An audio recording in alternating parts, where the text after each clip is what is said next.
So in the previous lecture we have started the wave optics और wave optics में हमने काफी कुछ पढ़ा था।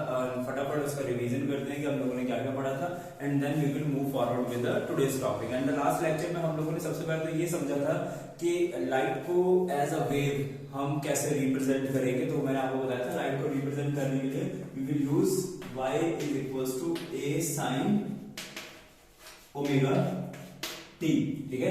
y is the general displacement at any time t, a is the amplitude and omega t which basically represent the theta, okay। and उसके बाद हम लोगों ने यहाँ पे ये देखा था कि कोहेरेंट सोर्सेज क्या होते हैं एंड देन आपको बताया था कोहेरेंट सोर्सेज वो होते हैं जिनके अंदर coherent sources are those sources which have same frequency और फेज कांस्टेंट। मतलब दो वेव्स हैं, दोनों वेव्स की जो फ्रीक्वेंसी है वो सेम होगी और दोनों वेव्स के बीच में पाथ डिफरेंस यानी एक आगे हो सकती है एक पीछे हो सकती है, बट ये पाथ डिफरेंस है वो हमेशा कांस्टेंट रहेगा। एंगल के हिसाब से देखें तो फेज डिफरेंस हमेशा क्या रहेगा, कांस्टेंट रहेगा। ये हम लोगों ने लास्ट लेक्चर में पढ़ा था। एंड देन फिर हम लोगों ने देखा था कि हम दो कोहेरेंट वेव्स को मिक्स करेंगे तो हमें क्या रिजल्ट मिलेगा, ठीक है। कोहेरेंट में एक चीज और याद रखने वाली है, कोहेरेंट सोर्सेज का एम्पलीट्यूड सेम हो ऐसा जरूरी नहीं है, ठीक है ना। एंड अगर हमने दो कोहेरेंट सोर्सेज को मिक्स किया, सपोज करो हमारे पास एक वेव है y is equals to a sin omega t and दूसरी वेव है हमारे पास y is equals to this is a1 this is a2 sin omega t plus 5। दोनों के बीच में क्या है, फेज डिफरेंस है। देन अगर आप इन दोनों वेव्स को ऐड करते हैं तो जो वेव बनेगी y that will be equal to r sin omega t plus b,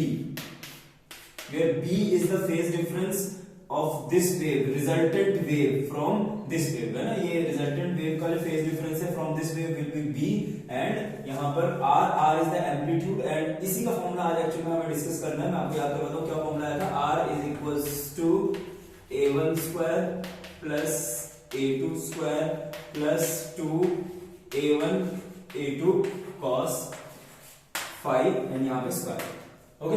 यहां तक देखिए हम लोगों ने कर लिया था। उसके बाद थोड़ा सा आपको बताया था मैक्सिमम एंड मिनिमम वैल्यू कैसे निकाल सकते हैं, उस सब चीजों को आज हम फिर से डिस्कस करेंगे। तो आज हमारा पॉइंट ऑफ डिस्कशन है इस आर के बारे में, मतलब जो हमने दो कोहेरेंट वेव्स को मिक्स कर दिया, मिक्स करने के बाद जो तीसरी नई वेव बनी है उसका जो एम्पलीट्यूड है उसको किस तरह से कंट्रोल किया जा सकता है, कब वो मैक्सिमम होगा कब वो मिनिमम होगा। एंड आज एक नई टर्म पढ़ेंगे intensity, okay. So let us start with today's class. So this is again the formula for the resultant amplitude। ये resultant amplitude का फॉर्मूला है r square is equals to a1 square a2 square 2a1 a2 cos 5। अब करना क्या है, हम इसमें different special case बनाएंगे, बट वो स्पेशल केस बनाने से पहले यहाँ पे दो नई टर्म्स हमें पढ़नी है। दो क्या, बेसिकली एक ही नई टर्म हमें पढ़नी है which is intensity of light.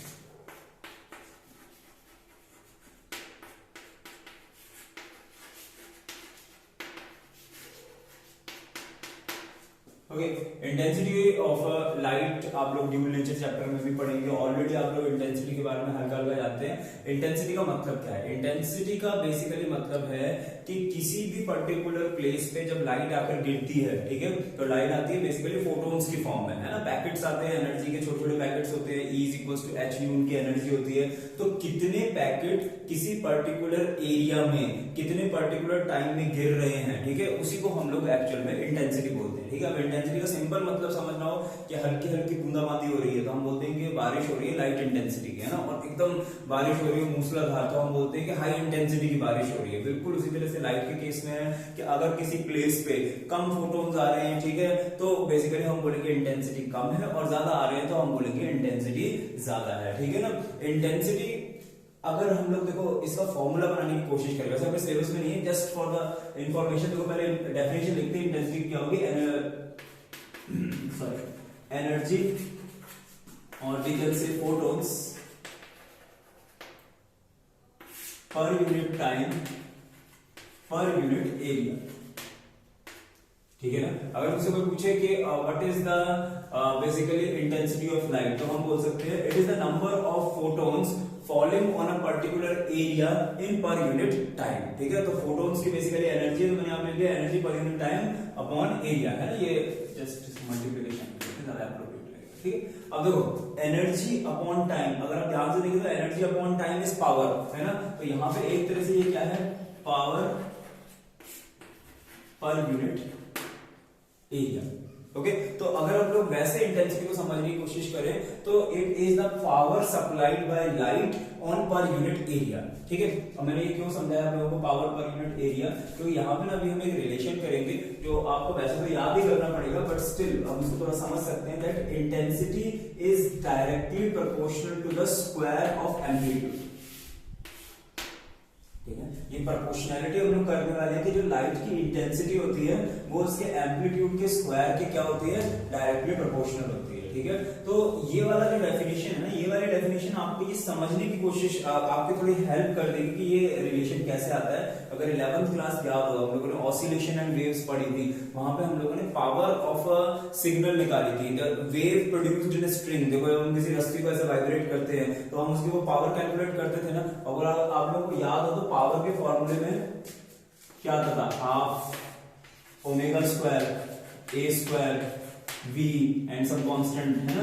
तो ये पावर का फॉर्मूला था। तो अगर वहां से याद हो तो पावर का जो फॉर्मूला था ना, that was directly proportional to amplitude square. And basically देखो पावर पर यूनिट एरिया ही इंटेंसिटी है, तो we can say that intensity is directly proportional to the square of amplitude. ठीक है, मोर और लेस ये फॉर्मूला आपको क्रैम ही करना है, थोड़ा सा रट्टा ही लगाना है। तो this formula we can learn that intensity is directly proportional to amplitude square. More here हम लोग क्या कर सकते हैं, देखिए यहां पर जो एक्सपेरिमेंट हम लोग करेंगे उसमें यूज होगी स्लिट। ठीक है, स्लिट का मतलब एक छोटा सा छेद है, ठीक है, उसमें से लाइट निकल रही है। ठीक है, अब यहाँ पे सिंपल सी बात है, देखो यहाँ पर ये जो स्लिट है वो जितनी ज्यादा बड़ी होगी, ठीक है, लाइट की उतनी ही ज्यादा इंटेंसिटी बाहर आएगी। ठीक है, अगर मैं आपसे बोलूं कि यहाँ पे जो स्लिट है उसकी विड्थ है a और एक और स्लिट है जिसकी विड्थ है 2a। ठीक है, तो obviously intensity of 2a will be more than intensity of a, क्योंकि ये बड़ी है, इसमें ज्यादा लाइट बाहर निकलेगी। तो अगर इस प्रोपोर्शनैलिटी को हम थोड़ा सा आगे एक्सटेंड करना चाहें तो हम यहाँ पे एक और चीज ऐड कर सकते हैं, that intensity is directly proportional to amplitude square is directly proportional to d। ठीक है, तो यहाँ पे d क्या है, d is the slit opening. ठीक है, और you can say slit width. Okay, and a is the amplitude and I is the intensity। तो दिस प्रोपोर्शनैलिटी बहुत ही इंपॉर्टेंट है, और हम हर रिलेशन में जहां पर भी हमारे पास रिलेशन एम्पलीट्यूड का होगा उसको हम इन फैक्टर्स के करस्पॉन्डिंग रिलेशन को क्या करेंगे, चेंज करेंगे। तो मोर और द लेस आपको इसमें दो चीजें याद करनी है कि एक तो इंटेंसिटी की डेफिनेशन क्या होती है, the definition of intensity, it is defined as number of photons falling on a surface per unit time per unit area. ठीक है, एंड सेकंड थिंग जो आपको याद करनी है वो intensity is directly proportional to amplitude square is directly proportional to slit width और slit opening. ठीक है, so these two formulas you have to learn. Okay, so now we have this general formula for the amplitude। ये amplitude के लिए हमारे पास वो general formula था दो वेव्स के कोहेरेंट मिक्सिंग के लिए।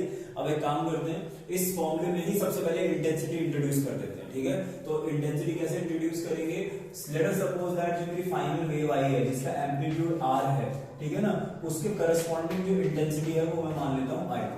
ठीक है, और सपोज करो जो a1 है उसके करस्पॉन्डिंग इंटेंसिटी है i1 और जो a2 है उस वेव की इंटेंसिटी है i2। ठीक है ना, अब ये अगर वैल्यूज के हिसाब से हम प्रोपोर्शनैलिटी देखें तो क्या था, intensity is directly proportional to amplitude square, ये हमें पता है, ये हमारा फॉर्मूला है। ठीक है, इस फॉर्मूले के करस्पॉन्डिंग यहां पे वैल्यूज पुट करें तो देखो r स्क्वायर की जगह हम लोग क्या लिख सकते हैं, r square that will be directly proportional to i, r and i। ठीक है, तो यहाँ पे डायरेक्टली प्रोपोर्शनल है। देखिए यहाँ पे अगर आप चाहें तो ना अभी कांस्टेंट ले सकते हो, प्रोपोर्शनैलिटी हटा दो। ठीक है, कांस्टेंट यहाँ पे सपोज करो k ले लिया है ना, इन दैट के ले लो, ठीक है, पर एक्चुअल में ये बोर्ड में कभी प्रूफ करने के लिए आएंगे नहीं, ठीक है, और कॉम्पिटिटिव एग्जाम में तो वैसे प्रूफ नहीं आते।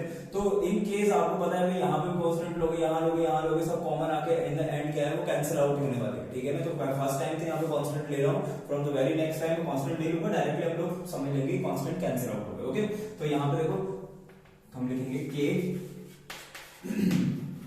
आर स्क्वायर, ठीक है, a1 की जगह हम लिखेंगे k i1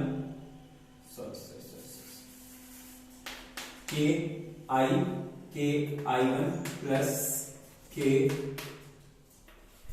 i2 plus 2 under root i1 under root i2 cos 5 into k। अब देखो यहाँ पे जो मैंने कांस्टेंट ये k लिया है ना, तुम सोचोगे कि इधर k लेना चाहिए था, अगेन वही बात है, आपने इधर k लिया है, ठीक है, अगेन k मत लो इसको ना, कुछ भी p मान लो, ठीक है। अब ये जो p है जब इधर जाएगा, ठीक है, तो यहाँ पे देखिए क्या आ जाएगा, r square is equals to 1 upon p into I. अब 1 अपॉन p को k मान लो, something upon constant is a new constant, है ना, तो कुछ भी नहीं है, मतलब कांस्टेंट आपको जस्ट डिनोट करना था कि हाँ हमें पता है यहाँ पे कोई कांस्टेंट आएगा, हमने प्रोपोर्शनलिटी हटाई है, ठीक है, बाकी कुछ नहीं है यहाँ पे करने के लिए। सो यहाँ पे अंडर रूट थे, दो कांस्टेंट के under root into under root, एक सिंपल कांस्टेंट बन गया, कॉमन आके ये सब तो कट ही जाएंगे ना। तो यहाँ पे क्या जाएगा, i is equals to i1 plus i2 plus 2 under root i1 under root i2 cos 5। Okay, so this is your formula जो हमारे लिए ये है एम्पलीट्यूड के लिए, और ये वाला ये फॉर्मूला ये किसके लिए बन गया, इंटेंसिटी के लिए, ठीक है। It is the first formula, तो मैंने पूरा एकदम आपको करके दिखा दिया। From the very next time हम लोग डायरेक्टली लिखेंगे, यहाँ पे भी एम्पलीट्यूड का स्क्वायर आएगा, हम डायरेक्टली वहां पे उसको रिप्लेस कर देंगे उसकी इंटेंसिटी से, और जहां पर भी अकेला एम्पलीट्यूड आएगा उसको हम रिप्लेस कर देंगे from the root of intensity से। Okay, so this is your relation. So again फिर से हम लोग उसी फॉर्मूले पे आ गए। मैंने आपको फॉर्मूला ये वाला फॉर्मूला इंटेंसिटी के फॉर्म में चेंज करके दिखाया था, ठीक है। Personally I never use the formula in the form of intensity, मैं कभी यूज नहीं करता इंटेंसिटी वाला फॉर्मूला। अगर न्यूमेरिकल में इंटेंसिटी होती भी है तो मैं उसको स्क्वायर करके उसको पहले एम्पलीट्यूड में चेंज कर लेता हूँ, ठीक है ना। So that is the case, तो मेरे लिए तो यही फॉर्मूला सबसे बेस्ट है, I always recommend this formula, ठीक है। अब मैं क्या करने वाला हूँ, इसी फॉर्मूले में तीन स्पेशल केस करूंगा। वो तीन स्पेशल केस क्या है, पहला स्पेशल केस में ये करूंगा कि मैं a1 और a2 को इक्वल लूंगा, ठीक है ना, यानी a1 a2 को हम इक्वल लेंगे। सेकंड स्पेशल केस आप लोग पहले कर चुके हैं, हम लोग r मैक्सिमम और r मिनिमम निकालेंगे सेकंड एंड थर्ड केस, ठीक है। तो लेट अस सी कि 1 बाय 1 यहाँ पे क्या होने वाला है। तो अभी मैं आपको इंटेंसिटी का चेंज नहीं करने वाला, मैं इसी फॉर्मूले में जस्ट एक वेरिएशन देने वाला हूं, that if a1 is equals to a2, अगर a1 and a2 इक्वल हो जाए देन देखो क्या होगा, लेट अस सपोज कि a1 a2 इक्वल होके a के बराबर होगा, let us suppose that, then देखिए यहां पे क्या आएगा, r square is equals to a square plus a square plus 2 a square, a1 and a2 becomes a and a square cos 5. Okay, now a square plus a square that is equals to 2a square plus 2a square cos 5, ठीक है। अब 2a square से common ले लो तो क्या आ जाएगा, 1 plus cos 5, ठीक है। अब जो आप लोगों ने फॉर्मूले याद किए ट्रिग्नोमेट्री में, मैथ्स वाले बच्चों को बहुत अच्छे तरीके से याद होगा, 1 प्लस cos 2 थीटा, ठीक है। कौन सा फॉर्मूला आ गया हमारे पास, 1 plus cos 2 theta, and 1 plus cos 2 theta क्या होता है, 2 cos स्क्वायर थीटा। जैसे ट्रिग्नोमेट्रिकल आइडेंटिटी जो हम यहाँ पर यूज करने वाले हैं, बट प्रॉब्लम इज दैट कि फॉर्मूले में 2 थीटा था और यहाँ पे 2 थीटा क्या बन जाता है, थीटा। अब यहाँ पे हमारे पास ओनली 5 है, तो हमारे रिजल्ट में 5 क्या बन जाएगा, 5/2 बन जाएगा, ठीक है। तो यहाँ पे हमारे पास क्या आएगा, it will be equal to 2a square, 1 plus cos 2 theta is 2 cos square 5/2, ठीक है। सो हमारे पास फाइनल रिजल्ट क्या आ गया, फाइनल रिजल्ट हमारे पास आ गया that r square is equals to 2 and 2 4 a square cos square 5/2, ठीक है। अब ये जो फाइनल रिजल्ट है, अगर चाहो तो इसे देखो इंटेंसिटी की फॉर्म में चेंज कर सकते हो। और कैसे करोगे इंटेंसिटी की फॉर्म में? यहाँ पे है एम्पलीट्यूड का स्क्वायर, तो ये आ गया हमारे पास इंटेंसिटी आई, ठीक है। और ये है एम्पलीट्यूड का स्क्वायर, तो इसकी जगह हम लोग क्या लिखेंगे? Intensity I not cos square 5/2, where I naught is the intensity of single waves and single initial waves, and I is the resultant intensity.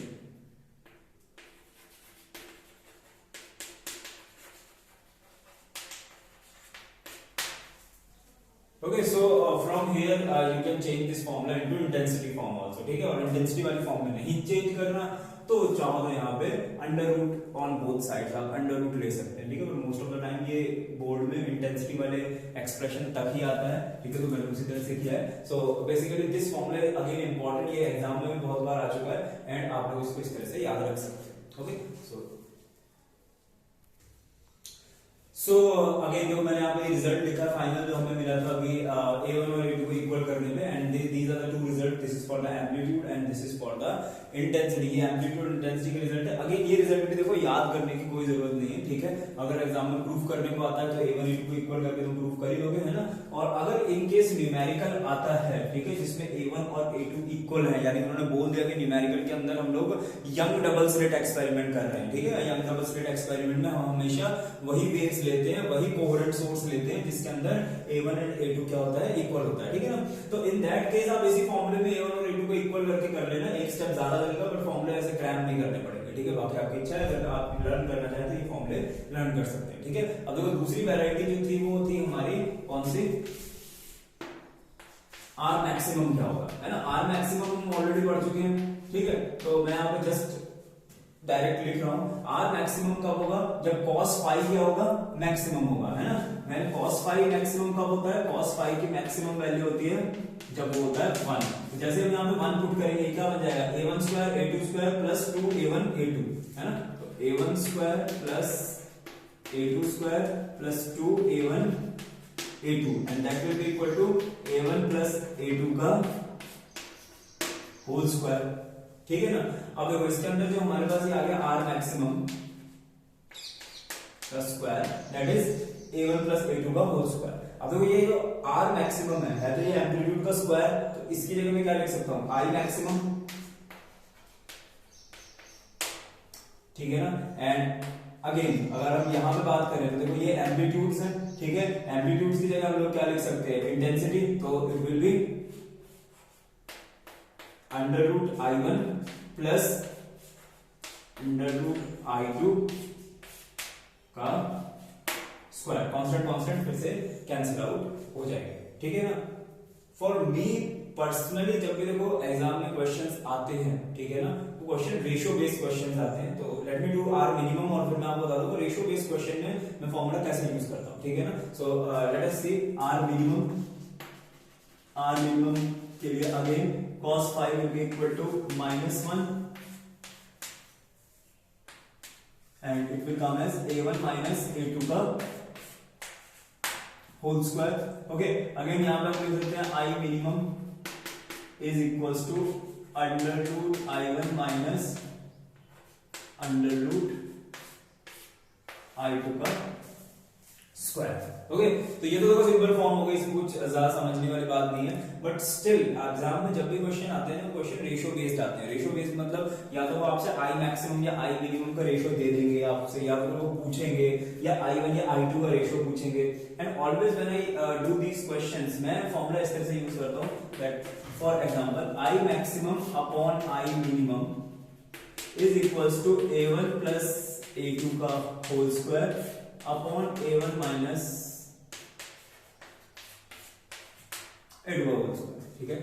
मैं एक साइड पे इंटेंसिटी की फॉर्म में लेता हूँ एंड दूसरी साइड एम्पलीट्यूड की फॉर्म में। I personally feel this easy to do numericals like this. Otherwise ऐसा कुछ नहीं है, सिर्फ अंडर रूट या मल्टीप्लाई या आप कैसे भी कर सकते हो, but still I always try to use this formula much. और इसमें ये होता है कि हमने इधर तो देखो चेंज कर दिया एम्पलीट्यूड को इंटेंसिटी में, तो कांस्टेंट आया होगा, इधर भी कांस्टेंट आया होगा, तो कांस्टेंट से कांस्टेंट रेशो में कट जाता है, ठीक है ना। बट अगर हमें सिंगल ये फॉर्मूला यूज करना होता देन थोड़ी प्रॉब्लम आ जाती है, बिकॉज इधर तो कांस्टेंट आ जाता है और इधर नहीं होता है ना, there will be a little bit problem. But ratio में कोई दिक्कत नहीं है, you can use this formula, ठीक है। अब देखो यहाँ पे एक केस हम और कर सकते हैं, लास्ट ये कि अगर हम लोग यहाँ पे देखें कि आर मैक्सिमम वाले केस में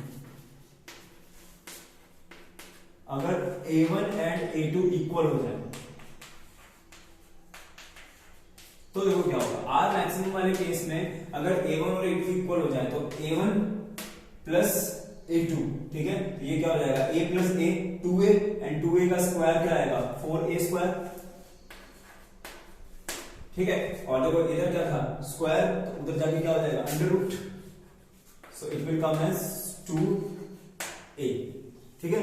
एंड आर मिनिमम वाले केस में तो ये क्या आएगा A1 माइनस A2 का होल स्क्वायर इक्वल हो गए, it will be 0, so under root ले ना ले, मैं अंडर रूट लेता हूं 0 आंसर। ओके, अब देखो इन दोनों रिजल्ट्स से हमें पता क्या चलता है, पता ये चलता है कि अगर मेरे पास एक वेव है, इसका एम्पलीट्यूड है A, दूसरी वेव है उसका भी एम्पलीट्यूड A है, और दोनों के एम्पलीट्यूड मैक्सिमम क्या आ सकते हैं, मैक्सिमम दोनों का एम्पलीट्यूड आ सकता है A प्लस A 2A, ठीक है। और मिनिमम दोनों का एम्पलीट्यूड क्या आ सकता है कि इसका क्रस्ट और इसका ट्रॉप वो आपस में मिक्स होगा और A plus A minus A result क्या दे देगा 0।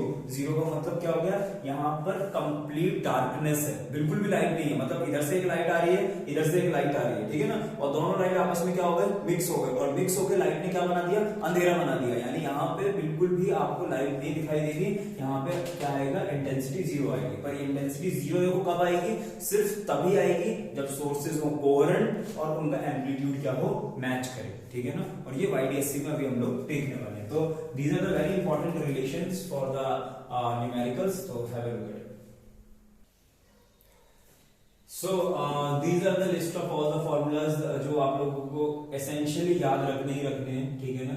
First formula, it is the most important formula for the resultant amplitude A1 square A2 square plus 2A1 A2 cos phi, ठीक है ना। तो ये तो सिंपल ही है, याद रख सकते हैं आप। I मैक्सिमम और I मिनिमम का ratio that is A1 plus A2 का whole square upon A1 minus A2 का whole square. And third and the most important formula is this the relation between intensity amplitude and the width of the slit. Width of the slit का मतलब slit opening, या फिर क्या कह सकते हैं slit का जो है वो साइज, ठीक है।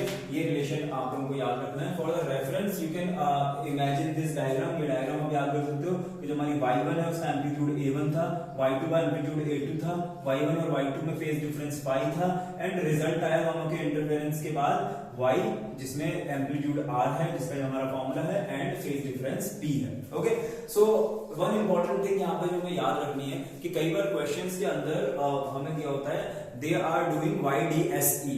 YDSE का मतलब होता है यंग डबल स्लिट एक्सपेरिमेंट। अभी मैंने आपको पढ़ाया नहीं है, ठीक है, बट क्वेश्चंस आ जाएंगे इन्हीं फॉर्मूलाज पे बेस्ड जिसके अंदर गिवन होगा that they are doing YDSE, वो यंग डबल स्लिट एक्सपेरिमेंट कर रहे हैं। अब यंग डबल स्लिट एक्सपेरिमेंट की कंडीशंस क्या होती हैं, YDSE के अंदर A1 is equals to A2, ठीक है।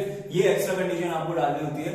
कई बार वो लोग आपसे बोलेंगे कि A1 को A2 को इक्वल करिए, बट आपका रिजल्ट स्टक हो जाएगा बीच में, तो अब ध्यान देना क्वेश्चन में ना वहां लिखा होगा कि ये YDSE, ठीक है ना। YDSE में A1 is equals to A2 की कंडीशन कई बार लेनी पड़ती है, एंड देन ही हमारा आंसर आता है, ठीक है। So keep this in mind and these are all the formulas. So एक बिल्कुल बेसिक सा क्वेश्चन कंसीडर करते हैं।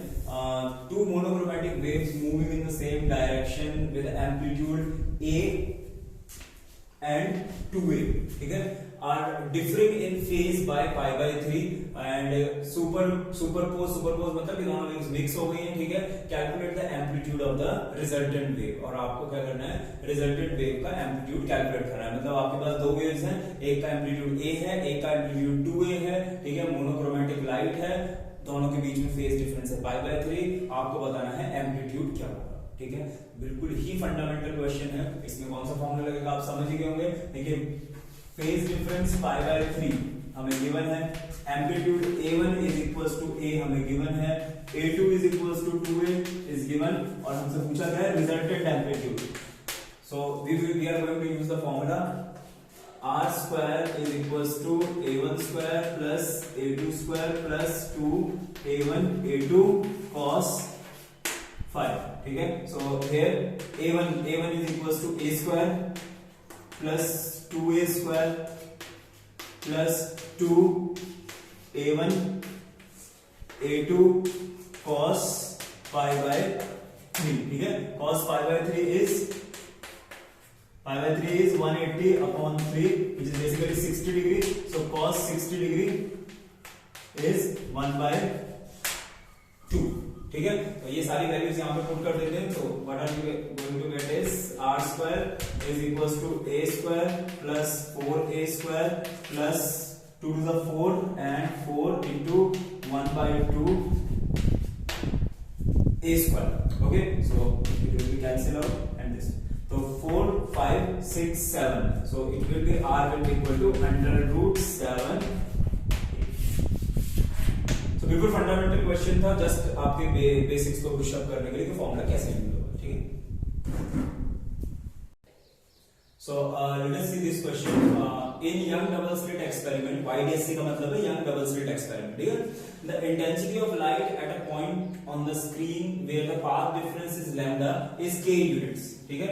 Find the intensity at a point where path difference is lambda by 4. तो क्वेश्चन समझ लेते हैं क्या है। क्वेश्चन में वो कह रहा है कि यंग डबल स्लिट एक्सपेरिमेंट चल रहा है, ठीक है ना। यंग डबल स्लिट एक्सपेरिमेंट के अंदर जब पाथ डिफरेंस लैम्डा है तो स्क्रीन पे जो इंटेंसिटी आती है वो आती है k, ठीक है। आपको ये बताना है कि जहां पर पाथ डिफरेंस होगा लैम्डा बाय 4 वहां पर स्क्रीन पे इंटेंसिटी क्या है, ठीक है। तो दिस इज योर क्वेश्चन, ठीक है। इस क्वेश्चन को हम दो मेथड से करेंगे। एक तो थोड़ा लेंथी मेथड है जिसमें हम वही अपना जनरल फॉर्मूला यूज करके आंसर निकालेंगे, एंड दूसरा वही हमारा डायरेक्ट फॉर्मूला जो हम लोगों ने पहले स्पेशल केस किया है वो करके करेंगे, ठीक है। तो पहले लंबा वाला मेथड करते हैं, बट बिफोर दैट देखो मेरे पास अभी यहाँ पे ना फॉर्मूला क्या है। फॉर्मूला हमारे पास है R square is equals to A1 square plus A2 square plus 2A1 A2 cos phi, ठीक है ना। और अगर आप दूसरा वाला फॉर्मूला यूज करेंगे which is direct formula that is equals to 4I0 cos square phi by 2, ठीक है ना। ये इंटेंसिटी का डायरेक्ट फॉर्मूला है, और हमने ये फॉर्मूला क्यों यूज किया, क्योंकि यहाँ पे है यंग डबल स्लिट एक्सपेरिमेंट, और यंग डबल स्लिट का मतलब क्या हो गया, A1 is equals to A2, ठीक है ना। तो यहाँ पे हमें एम्पलीट्यूड क्या लेते थे सेम। तो मैंने ये वाला फॉर्मूला हम चाहे तो डायरेक्टली भी यूज कर सकते हैं, बट दोनों फॉर्मूलाज में एक छोटी सी प्रॉब्लम है कि यहाँ पे क्या है फाई है ना। क्वेश्चन में कहीं पे भी एंगल नहीं दिया है, क्वेश्चन में क्या दिया हुआ है पाथ डिफरेंस, ठीक है। तो आपको सबसे पहले पाथ डिफरेंस को देखो फेज डिफरेंस में कैसे चेंज करते हैं ये सीखना है। तो बहुत ही सिंपल है। सबसे पहले ये मेरे पास एक वेव है, ठीक है। अब ये पूरी वेव है, यहां से यहां तक इस वेव ने जो डिस्टेंस कवर किया है वो है लैम्डा वेवलेंथ, ठीक है। और अगर हम एंगल की बात करें तो देखो यहां से यहां तक इस वेव ने कितना एंगल कवर किया है, 0 से लेकर 2 पाई। पूरा एक साइकिल है, साइकिल 360 का होता है, 0 से लेकर 2 पाई। तो बेसिकली ना आप यहां से एक आइडिया लगा सकते हो कि कब कितने पाथ डिफरेंस पे कितना एंगल बनेगा। फॉर एग्जांपल कि दो वेव्स हैं, सपोज करिए ये एंड दूसरी वेव है ये। आपसे कोई पूछे दोनों के बीच में पाथ डिफरेंस क्या है, तो देखो दोनों के बीच में पाथ डिफरेंस क्या है, जब इसने लैम्डा बाय 2 यानी आधा साइकिल कंप्लीट कर लिया तब ये वेव स्टार्ट हो रही है। तो इन दोनों के बीच में पाथ डिफरेंस क्या होगा, लैम्डा बाय 2। और फेज डिफरेंस कितना होगा, आधा साइकिल कवर करने के लिए कितना डिग्री एंगल कवर हुआ, पाई। तो यहाँ पे फेज डिफरेंस होगा पाई, ठीक है। तो अब अगर सिंपल एनालॉजी अपन समझे तो कैसे क्या बोल सकते हैं कि जो लैम्डा पाथ डिफरेंस है वो 2 पाई फेज डिफरेंस के बराबर होता है, ठीक है। अगर आपके पास लैम्डा बाय 4 पाथ डिफरेंस है तो वो किसके बराबर होगा, 2 पाई बाय 4, ठीक है। आपके पास लैम्डा बाय 2 पाथ डिफरेंस है तो वो किसके बराबर होगा, 2 पाई बाय 2। सो बेसिकली आप यहाँ पे इन तरीकों से पाथ डिफरेंस से क्या निकाल सकते हैं, फेज डिफरेंस निकाल सकते हैं, ठीक है ना। तो ये याद रखना है आप लोगों को कि लैम्डा अगर पाथ डिफरेंस है तो फेज डिफरेंस उसके करस्पॉन्डिंग क्या होता है, 2 पाई होता है, ठीक है ना। तो this is the important thing you have to learn. Okay, now let us move to our question. इसको देखते हैं।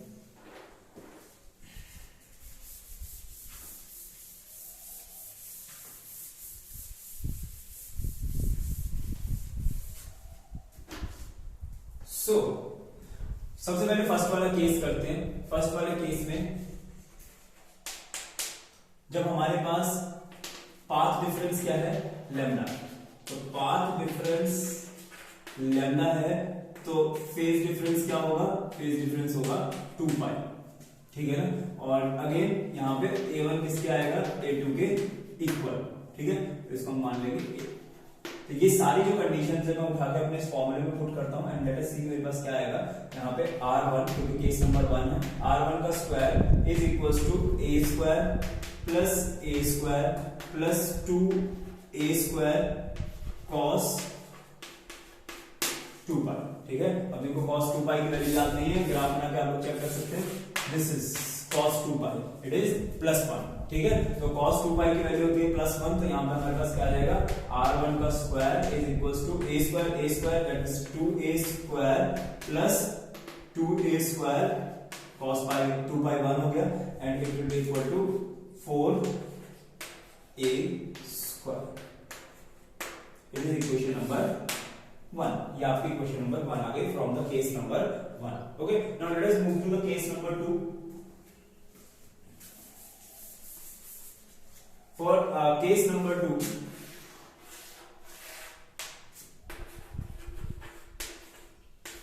केस नंबर 2 हमारे पास फेज डिफरेंस क्या होगा, हमारे पास फेज डिफरेंस होगा 2 pi by 4 which is basically pi by 2 and again a1 और a2 तो इक्वल होंगे। तो अगर हम यहाँ देखो यहाँ पे r2 निकालें तो r2 क्या आएगा, r2 का square is equals to a1 square plus a2 square plus 2a1 a2 cos pi by 2। मैंने a1 a2 सबको a लिखा है, ठीक है। cos पाई बाय 2 क्या होता है, cos 90 डिग्री इज 0, तो it will come as r2 का square is equals to 2a square. This is your equation number 2, ठीक है। अब हम क्या करेंगे, देखो equation number 1 and equation number 2 को क्या कर देते हैं, डिवाइड कर देते हैं। तो देखो क्या आएगा हमारे पास, डिवाइड 1 एंड 2, तो यहाँ पे हमारे पास क्या आ गया, r1 का स्क्वायर अपॉन r2 का square is equals to 4a square divided by 2a square, a से a and it will be 2। Now in the question it is given that intensity when path difference is lambda is k units, ठीक है ना। Intensity क्या है, k है, जब path difference कितना है, लैम्डा है। तो हमारे वाले केस में पाथ डिफरेंस जब लैम्डा था तो एम्पलीट्यूड क्या आया है, r1। तो यहाँ पे मुझे पता है दैट r1 का square will be directly proportional to intensity and intensity क्या है यहाँ पर, k।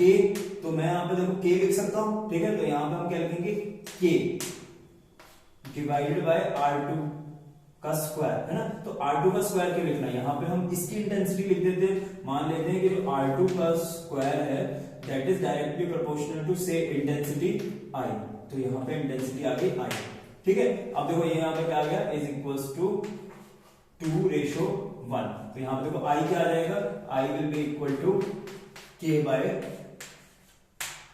2, ठीक है। Now the question is this कि अगर मैं चाहता तो मैं डायरेक्टली यहाँ पर k लिख देता, है ना भाई, एम्पलीट्यूड का स्क्वायर इज k। मैंने यहाँ पे k इसलिए नहीं लिखा क्योंकि फिर मुझे कांस्टेंट लगाना पड़ता, ठीक है ना। यहाँ पे मुझे पता है intensity is directly proportional to amplitude, अगर हम इसको डायरेक्टली रिप्लेस नहीं कर सकते, हमें कांस्टेंट लगाना पड़ता है।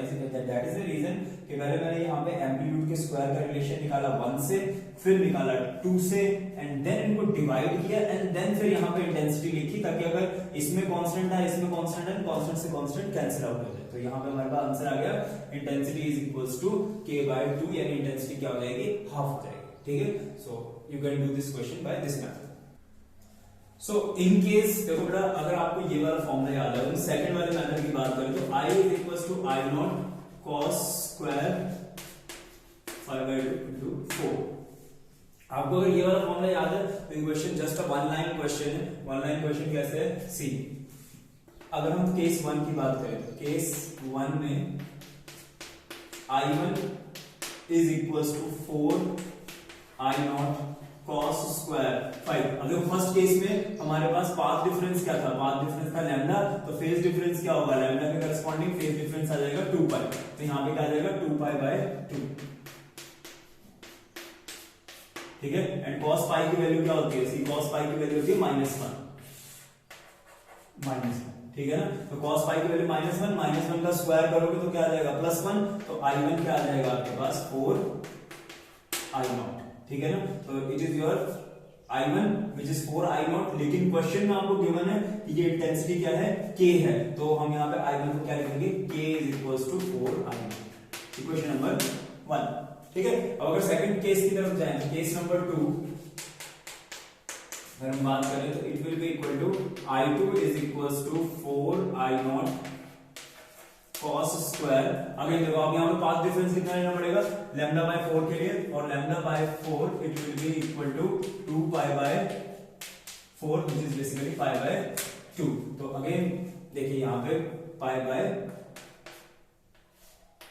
2 एंड ये 2 भी आएगा यहाँ पे, तो अगेन इट इज 2। सो ये क्या हो गया पाई बाय 4, और cos पाई बाय 4 की वैल्यू तो आप सभी को याद होगी, cos pi by 4 is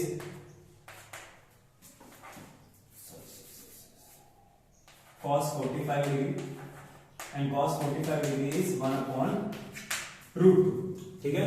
so it will be 1/√2, and 1/√2 का स्क्वायर करोगे it will be 1/2।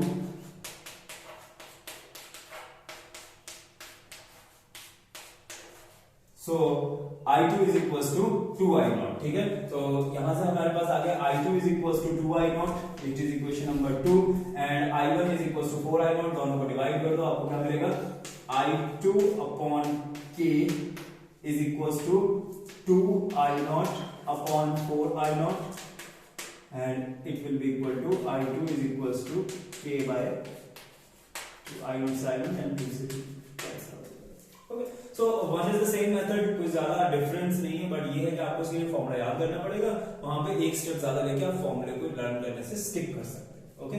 So this is the answer. So let us see this question again, and it is a very important question again. तो पढ़ते हुए doubt इसको क्या है, the ratio of intensities at minima to the maxima in young double slit experiment is 9:25. Find the ratio of width of two slits, यानी कि आपको question के अंदर यहाँ पर क्या दे रखा है, मिनिमम और मैक्सिमम इंटेंसिटीज का रेशियो दे रखा है, और आप लोगों से पूछा है कि स्लिट की विड्थ क्या होगी, ठीक है। तो सबसे पहले तो यहाँ पे मैक्सिमम और मिनिमम इंटेंसिटी दे रखी है, तो वहां से शायद हम लोग इंटेंसिटी निकाल लेंगे, और इंटेंसिटी के बाद हम लोग क्या करेंगे, विड्थ ऑफ द स्लिट। तो यहाँ पर बेसिकली देखो दो फॉर्मूले यूज होने वाले हैं, पहला फॉर्मूला तो मैक्सिमम और मिनिमम इंटेंसिटी वाला है ना, और दूसरा कौन सा, इंटेंसिटी और विड्थ ऑफ स्लिट का रिलेशन, ठीक है। तो स्टार्ट करते हैं देखो क्वेश्चन को। सबसे पहले क्वेश्चन में मुझे क्या गिवन है, आई मैक्सिमम और आई मिनिमम का रेशियो, मिनिमम टू मैक्सिमम का वैसे ही लिख लेते हैं, I minimum to I maximum का रेशियो विच इज 9:25, ठीक है। एंड सी आई मिनिमम और आई मैक्सिमम का रेशियो, मुझे याद है आई मिनिमम और आई मैक्सिमम का रेशियो क्या होता है, I minimum to I maximum का रेशियो होता है a1 minus a2 upon a1 plus a2 it is whole square, ठीक है। अगेन देखो मैंने कहा था मैं फॉर्मूले ना एम्पलीट्यूड वाले फॉर्म में यूज करूंगा, अब आपकी इच्छा है, अगर आप चाहो तो यहाँ पे रूट i1 और रूट i2 लेके भी कर सकते हो, that is totally up to you, ठीक है। मैं ऐसे कर रहा हूँ सी। अब देखो दोनों को कंपेयर करते हैं, दोनों इक्वेशंस को, हमारे पास क्या आ जाएगा, a1 minus a2 a1 plus a2 whole square is equals to 9/25। Square को हटाने के लिए taking root on both side, it will come as a1 minus a2 upon a1 plus a2 is equals to 3/5। अब क्या करें, cross multiply कर दें, देखिए हमारे पास क्या आएगा, 5 a1 minus a2 is equals to 3 a1 plus 3 a2, okay. Now इसको आगे सॉल्व करते हैं, तो यहाँ पे इस 5 को इधर ले जाते हैं एंड a1 को इधर ले आते हैं, तो 5a1 minus 3a1 is equals to 3a2 plus 5 A2, तो it will be become 2A1 is equals to 8 A2 and A1 upon A2 is equals to 4:1, ठीक है, कैंसिल हो जाएगा, 4 आएगा। तो यहां पे मेरे पास A1 और A2 का रेशियो आ गया, ठीक है। अब देखो इस रेशियो में आने के बाद तो आप कुछ भी निकाल सकते हैं, इंटेंसिटी का रेशियो, विड्थ का रेशियो। क्या फॉर्मूला था हमारे पास, A1 square upon A2 square is equals to I1 upon I2 is equals to D1 upon D2। अब क्वेश्चन में आपसे इस समय D1 अपॉन D2 पूछा गया है, ratio of width of slits. तो ratio of width of slit के लिए आपको किसकी जरूरत पड़ेगी, A1 स्क्वायर और A2 स्क्वायर की। तो A1 square upon A2 square क्या होगा, A1 square upon A2 square will be equal to 16:1 which will be equal to D1 by D2। Okay, so this will be your answer. और अगर intensity का ratio पूछा होता तो वो भी यही आता 16:1। एम्पलीट्यूड का रेशियो पूछा होता then it will be equal to 4:1। तो ये क्वेश्चन इस तरह से भी आ सकते हैं। एंड क्वेश्चन में आपको इंटेंसिटीज गिवन होंगी कई बार, I1 एंड I2, और आपसे मैक्सिमम और मिनिमम इंटेंसिटी का रेशियो भी पूछ सकते हैं, ठीक है। So try to solve more questions from NCERT. एंड आज हम लोग बस इतना ही पढ़ेंगे।